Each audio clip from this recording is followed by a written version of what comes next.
Chuck Schumer, at the behest of a bunch of liberal, far-left activist groups, has walked his Democrat colleagues into a boxed canyon. Today marks day one of the Schumer shutdown. Chuck Schumer is scared of his radical left-wing base. That's why we're in the Schumer shutdown. The ball is literally in Chuck Schumer's court.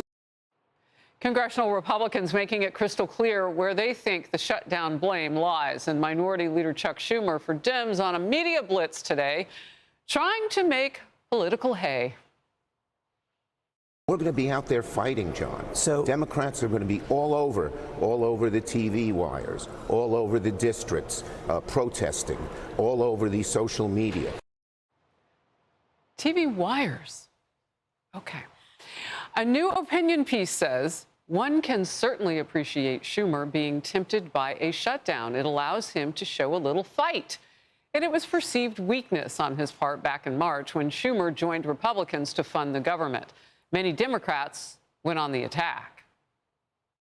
I think there is a deep sense of outrage and betrayal. And this is not just about progressive Democrats. This is across the board, the entire party. I believe that Senator Schumer probably did what he thought was best, but I don't think that it met the moment. The idea that Chuck Schumer is the only one that's got a brain in the room and the only one that can think through all of the pros and cons is absolutely ridiculous. I think the Senate leader made an enormous miscalculation. I myself don't give away anything for nothing.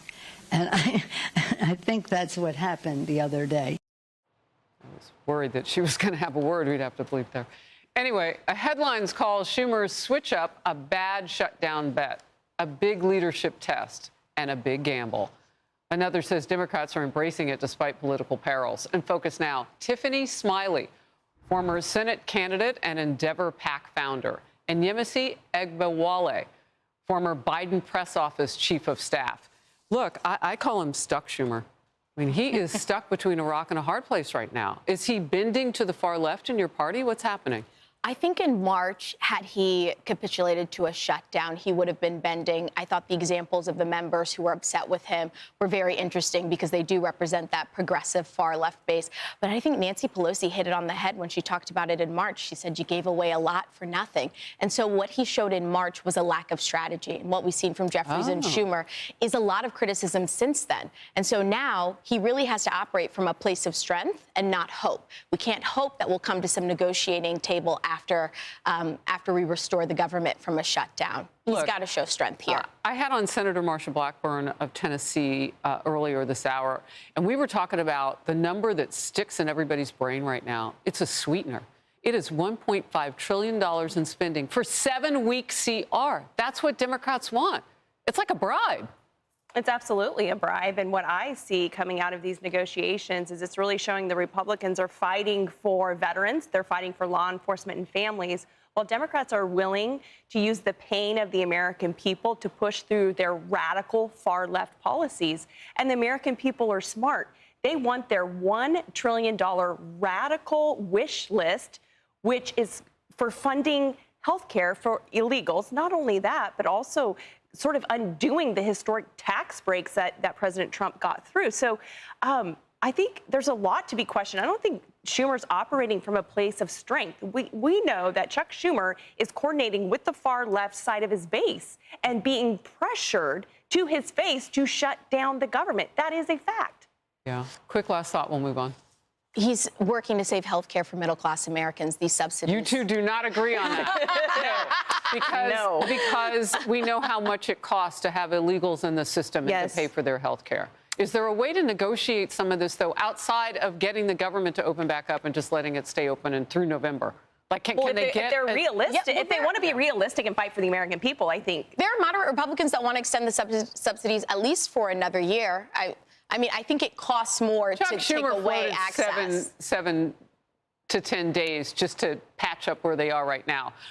He may still lack that vision, you say, that the left needs. Let's bring this in. Some Republicans have a sneaking suspicion that there's another reason Senate Minority Leader Chuck Schumer flipped his script since March. Watch.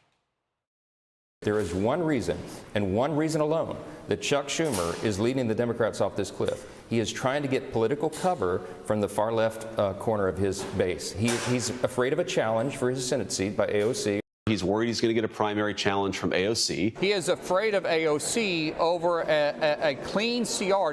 Chuck Schumer is afraid of his own shadow, and I actually think that shadow's name is AOC. All right, let's hear from the shadow.